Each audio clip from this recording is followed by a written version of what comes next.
Night driving. We'll look at some important issues like, how does darkness limit your safety vision? What is the biggest hazard in night driving? What can you do to keep your car safe for driving in the dark? And can you drive the same way at night as you do in the daytime?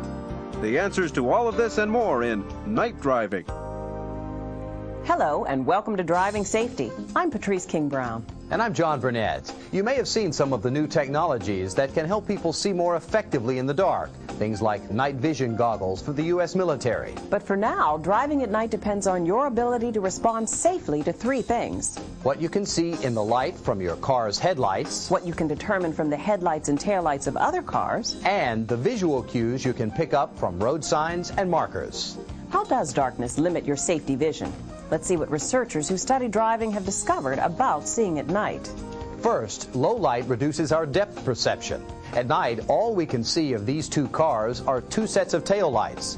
Which one is closer is a tough call, but in daylight, it's obvious. The other important thing that changes dramatically at night is contrast. During the day, anyone could tell these two cars apart. But at dusk, all you can see is a row of lights. So darkness limits your safety vision by limiting both your depth perception and the contrast of the driving scene. Right. And in driving in the dark, we depend on our headlights, which only light a limited distance straight ahead of the car. Just 150 feet for the low beams and 350 to 500 feet for the high beams. While in daylight, you can see if the road is curving in front of you. At night, if the road curves out of the path of your lights, you can't see it at all. You don't know where the road is going. The cues we receive from signs are even more important at night.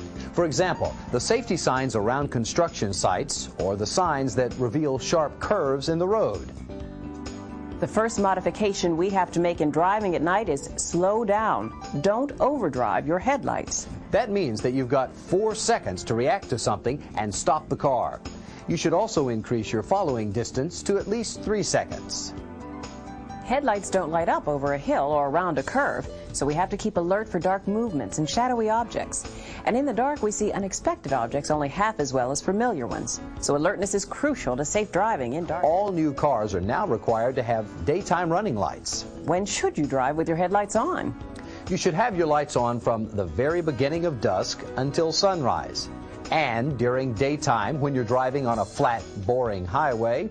And when you feel that it's important to alert other drivers to the presence of your vehicle. And also, of course, in the rain or other inclement weather. How do you decide when to use your high beams and when to use your low beams? So you should use your high beams only when driving in the country and when there are no other cars in sight. When you're driving in the city, you should use your low beams at all times. You should dim your lights as soon as you see the headlights of oncoming traffic, or as soon as you see the taillights of a car in front of you, certainly if they're within 500 feet. And in heavy traffic or when you see a pedestrian or an animal on a country road. That's right, Patrice. The glare of high beams can actually blind and confuse and cause them to move into your path. What's the biggest hazard in night driving? Well, the answer, of course, is glare. Both the blinding glare from the headlights of cars coming toward you and the glare of your own lights in the eyes of oncoming drivers. Now, what are some of the things that we can do to minimize the hazards of glare?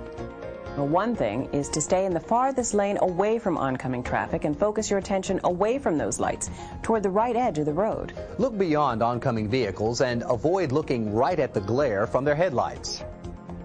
You know, it takes at least 7 seconds for your eyes to readjust after passing the headlights of an oncoming vehicle. And it takes more than a minute for your eyes to return to normal if you're blinded by a set of high beams. And that's why it's important not to fight back by flashing your high beams at oncoming vehicles who leave theirs on.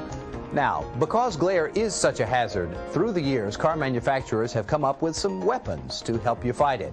Changing the rearview mirror to the night position reduces glare from the headlights of cars behind you. You should also lower the brightness of your instrument panel lights and keep interior lights off. Lights inside the car make it very difficult to see what's happening outside. Since glare is the most common hazard of night driving, you might be tempted to slip on a pair of shades. After all, they are made to reduce glare, right? Wrong. That's right. Sunglasses don't function the same way in the dark as they do in bright sunlight. They just make everything so dark that you become more of a hazard than glare ever was. Bad weather just makes darkness and the glare that comes with it even worse. A coating of water on the windshield blurs images. Objects outside the car become distorted and hard to recognize. The white lines seem to disappear. That's why we're seeing more reflection markers to guide your path. And in bad weather, the drivers coming toward you can't see very well either. Well, we seem to have answered all of our questions but one. Right, the easy one. Can you drive the same way at night as you do during the day? And I guess the answer is pretty obvious. Sure, of course you can't. No, you can't. What? Well, wait a minute, though. I drive safely during the day. Why shouldn't I drive safely at night? Right, Professor.